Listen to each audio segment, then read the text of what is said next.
Olá, oitavo ano, tudo bem com vocês?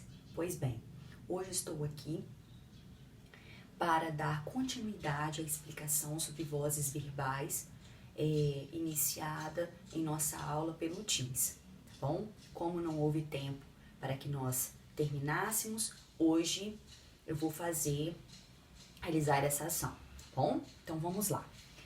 Bom, nas vozes verbais eu conversei com vocês que nós vamos analisar a relação entre o que está acontecendo entre o sujeito, que é de quem se fala dentro do contexto, o principal, e o que ele está realizando, que é a ação verbal. Então, basicamente, a relação entre o sujeito e o verbo, tá bom? Nós temos 3 tipos de relação básicas nas vozes verbais, no que os verbos estão expressando. Nós temos a voz ativa, a voz passiva e a voz reflexiva.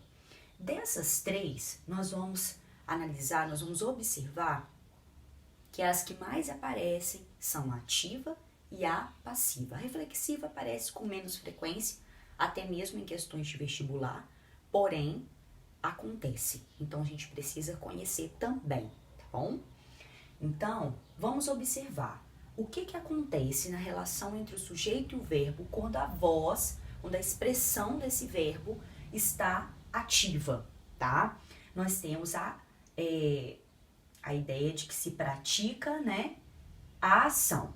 O sujeito nós vamos chamar de agente. Então, se eu digo assim, o aluno leu o livro, tudo bem. Então, quem é que leu o livro? O aluno. Leu é ação, então vou dizer que o aluno praticou a ação de ler o livro. O aluno é o sujeito agente. Então, o contexto está na voz ativa porque houve a prática da ação. Já na segunda, que é a passiva, há o sofrimento da ação. Então, você tem um sujeito que agora você vai chamar de sujeito paciente que sofre a ação. Então, se eu disse que o aluno leu o livro, agora o livro foi lido pelo aluno. Então, o livro, que é o sujeito dentro desse outro contexto, ele não está praticando a ação de ler, mas sim ele está sofrendo a ação de ser lido. E por isso, eu vou dizer que nesse contexto, o livro, que é o sujeito paciente, sofre a ação, portanto, a voz é passiva. Agora, pode acontecer também quando o sujeito, ele, ao mesmo tempo que ele pratica a ação, ele também sofre a ação. E isso vai ocorrer por conta de uma partícula. Uma partícula que eu digo SE, só que aqui eu chamo de reflexiva, porque vem de reflexo.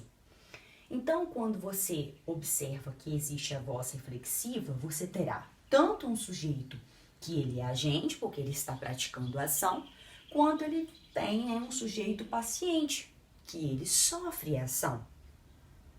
Então, naquele caso, retomando um exemplo que eu citei durante a aula ao vivo, que é a Elisa se penteia. Então, Elisa é o sujeito, a ação que está sendo analisada é pentear, e ali, pelo ser, por essa partícula reflexiva nesse contexto, eu consigo perceber que ela tanto pratica a ação de se pentear, mas ao mesmo tempo ela é o alvo da ação, ela sofre a ação de ser penteada também. Então, por isso, nesse caso, ocorre a voz reflexiva. Muito bem. Vamos ao segundo bloco da explicação, que a gente consegue perceber a diferença, porque dentro da voz passiva, você tem 2 divisões, tá? 2 formas de encontrar essa voz.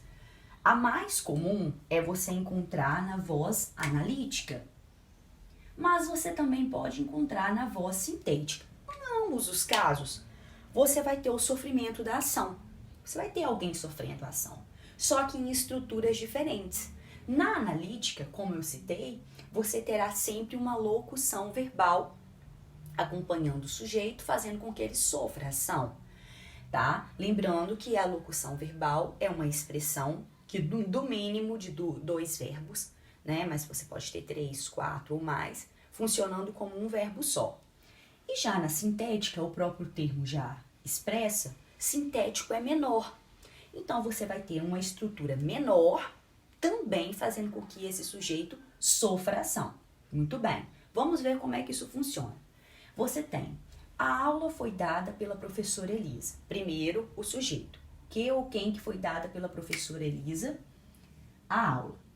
Então, logo à frente, você consegue já perceber a locução verbal. Foi dada, que você tem o verbo foi como auxiliar, tá? E o dada, que é o verbo principal do verbo dar. Muito bem. E aí você consegue perceber que a aula sofreu a ação de ser dada por alguém, que é a professora Elisa. Então, dentro da voz passiva analítica, pela professora Elisa, eu vou chamar de agente da passiva. Chamo de agente porque dentro da passiva é ele que pratica a ação, tá? E da passiva em si porque é a voz passiva analítica. Muito bem. E aqui eu vou dizer que esse sujeito é o sujeito, como eu disse aqui, paciente, porque ele está sofrendo a ação. Muito bem.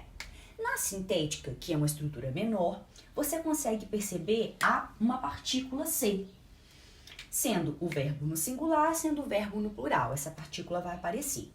Mas é a segunda vez que essa partícula aparece. Então, a gente tem que ter muito cuidado nessa matéria com essa partícula C. Aqui na voz reflexiva, eu citei para você naquele exemplo do pentear-se, que apareceu novamente, né? Apareceu essa partícula C. Então, lá na voz reflexiva, ela é uma partícula reflexiva. Você vai ter que interpretar se está praticando ou sofrendo ação. Aqui não está praticando e sofrendo ação, porque quando eu digo deu-se a aula, como que você vai saber, como que você vai confirmar se essa partícula C, ela é ou pertencente à reflexiva ou pertencente à sintética? Você vai ter que transformar em analítica. Como que você vai transformar em analítica?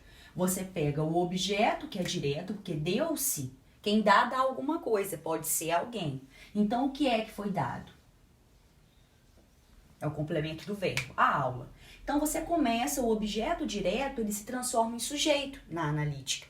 Então, a aula foi dada. Nem sempre vai aparecer o agente da passiva dentro da sintética. Nem sempre, tá? Mas isso é comum. Pode aparecer, pode não aparecer. Mas na transformação, é mais fácil você encontrar, mais comum você encontrar sem o agente da passiva.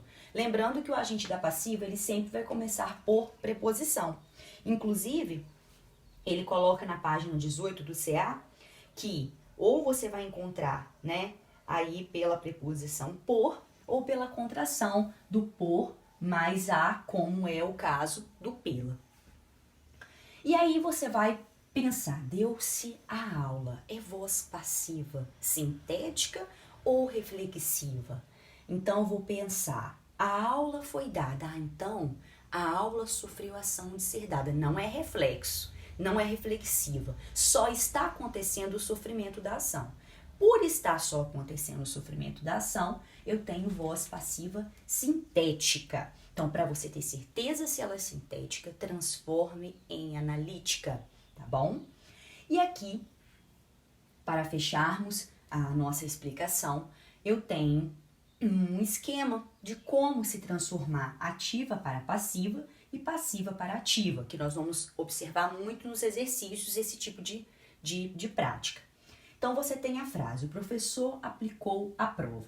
Que ou quem que praticou a prova? Que aplicou a prova? O professor é o sujeito, aplicou é o verbo, é a ação. Então, eu observo que o sujeito e o verbo, entre o sujeito e o verbo, existe aqui uma voz ativa, porque o sujeito, agente, praticou a ação de aplicar a prova. Muito bem, ativa. Como que eu vou transformar a voz ativa para passiva? passando de algo que está sendo praticada ação para sofrer ação. Então, a gente vai observar o que eu tenho na frase ativa como o objeto direto, que olha, o professor, sujeito, aplicou o verbo. Quem aplica, aplica algo. O que ele aplicou? A prova. Objeto direto, porque você tem um complemento de um verbo sem preposição. Então, o que é o objeto direto passa a ser o meu sujeito. Olha a inversão. A prova. Então, eu pego o mesmo verbo. Então, é muito interessante quando você vai fazer transformação de ativa para passiva, de passiva para ativa. Você também respeita o mesmo tempo verbal. Se você está vendo aqui no pretérito, que é pretérito perfeito, a ação começou e acabou. Quando você transforma para passiva, você continua com o pretérito perfeito. Você, ao transformar, não pode mudar o tempo. Você não pode pegar do passado e passar para o presente ou futuro.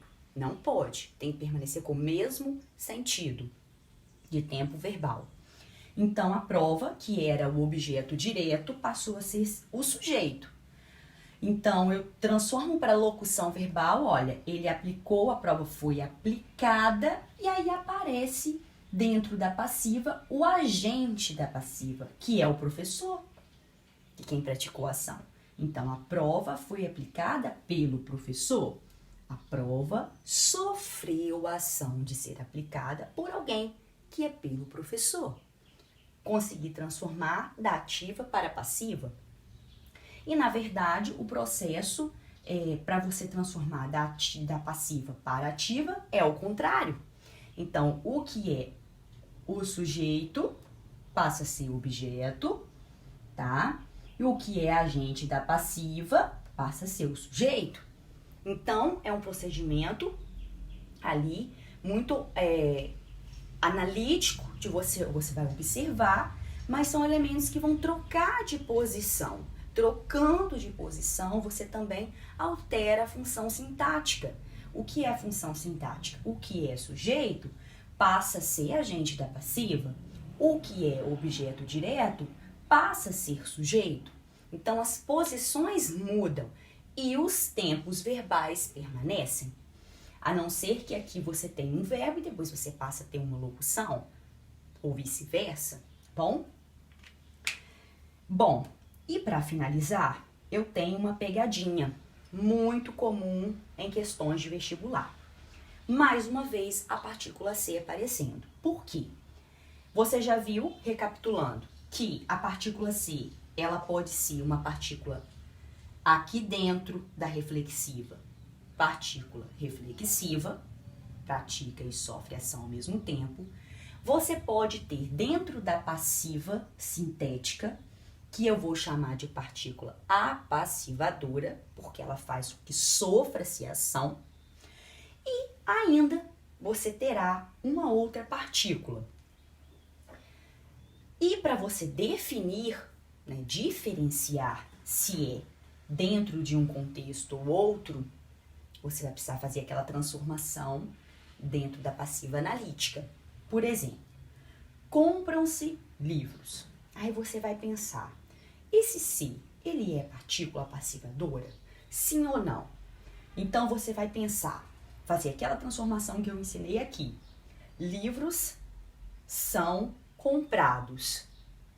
Os livros estão sofrendo a ação de serem comprados. Passiva analítica. Então, esse C é da voz sintética. Então, essa partícula C é uma partícula apassivadora. Está dentro da voz passiva. Agora, observem, no termo precisa-se de vendedores.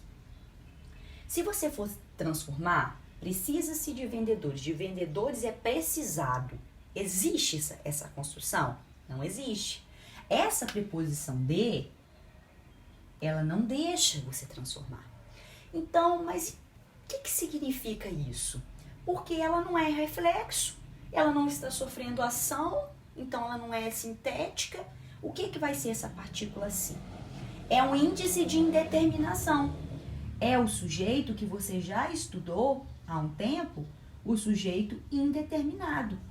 Porque quando você fala precisa-se de vendedores, alguém está precisando de vendedores, mas nós não sabemos quem ou não queremos dizer quem está precisando. Não identifico quem está realizando aquela ação. Então, pessoal, nem todo ser que aparece, ele faz parte da voz ou reflexiva ou sintética, tá? Pode ser também sujeito indeterminado. E a gente precisa, num contexto todo, para distinguir corretamente, fazer transformações, como aqui na sintética, e principalmente, interpretar corretamente aí o nosso contexto, tá bom? Assim a gente finaliza a nossa aula, a nossa explicação sobre vozes verbais. Espero ter ajudado, né? Que vocês consigam fazer bem as atividades que serão propostas. E qualquer dúvida é só entrar em contato, tá bom? Um beijo e até a próxima!